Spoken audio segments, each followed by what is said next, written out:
Hey guys, you all know how much I love lipstick. I mean, I have at least 100 shades that I use regularly, and that's not even counting the ones that are lost in my purse. But I started to wonder where they all came from. Did you know that lipstick can be traced back 5,000 years when women in Mesopotamia used to crush up semi-precious stones and mix it with beeswax?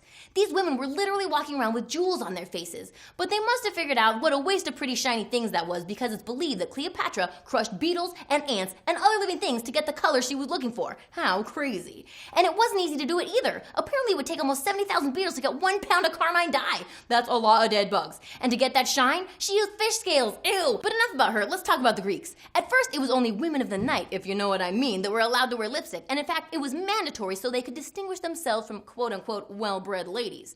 That didn't last long though, and soon women of every stature found themselves mixing seaweed and flowers and berries and even crocodile poop to draw attention to their lips. One problem they had was the so-called kiss of death, which was when they'd accidentally mix things together like toxic bromine mannite with iodine to create a deep, deep purple shade. Well, now I know how to get rid of Michael, my fiance, if he starts getting on my nerves. But it wasn't just the women that were wearing lipstick in the Roman Empire. Men were doing it, and they were doing it as a display of wealth because only the upper classes could afford the then popular lip paints, which were made with equally as dangerous mercury. It wasn't until around 936 AD, though, that they were calling it lipstick because that's when Abulcasis first created the solid lipstick, and the beauty evolution was just getting started there. In the 16th century, they started mixing pigments with alabaster, which was left in the sun to create lip crayons. At the same time, Francois Joaquin figured out how to make a stimulated pearl essence, which is still used today to give lipstick that shimmery effect. At the same time, though, lipstick was starting to get a bad rap, and during the French Revolution, it was seen as a sign of siding with the aristocracy, and if you were found wearing it, you risked being sent to the guillotine. While in England, Thomas Hall was calling makeup the devil's work. I wonder if that's why in 1770, British Parliament passed a law condemning lipstick, while at the same time in Pennsylvania, a man could get his marriage annulled on deceptive grounds of his wife's use of cosmetics. In the late 1800s, though, people came to their senses when the Sears robot catalog started selling rouge for lips and cheeks, and in the early 1900s, suffragette leaders Elizabeth Cady Stanton and Charlotte Perkins Gilman wore bright red lipstick to protest the right to vote,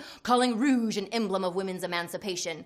Cosmetic companies must have been listening, because at the same time, Chanel, Guerlain, Elizabeth Arden, and Estee Lauder all started selling lipstick in James Bruce Mason Jr.'s newly invented cylinder swivel tube that we still use today and made lipstick so easy to apply. The kiss-proof claim also started around the same time when a French chemist created a formulation so strong it was later banned because of the challenges women face in taking it off. But American chemist Hazel Bishop improved upon the original formula from her Central Park West lab, creating the first long-lasting and non-smearing lipstick. You go, girl. Over the next 30 years, colors and shades and styles evolved and were popularized by actresses like Elizabeth Taylor and Marilyn Monroe. But it wouldn't be until 1973 that either of them could have given their paramours a real taste with the introduction of lip smackers in flavors like Dr. Pepper and Orange Crush. I wonder what flavor JFK would have wanted to linger on his lips.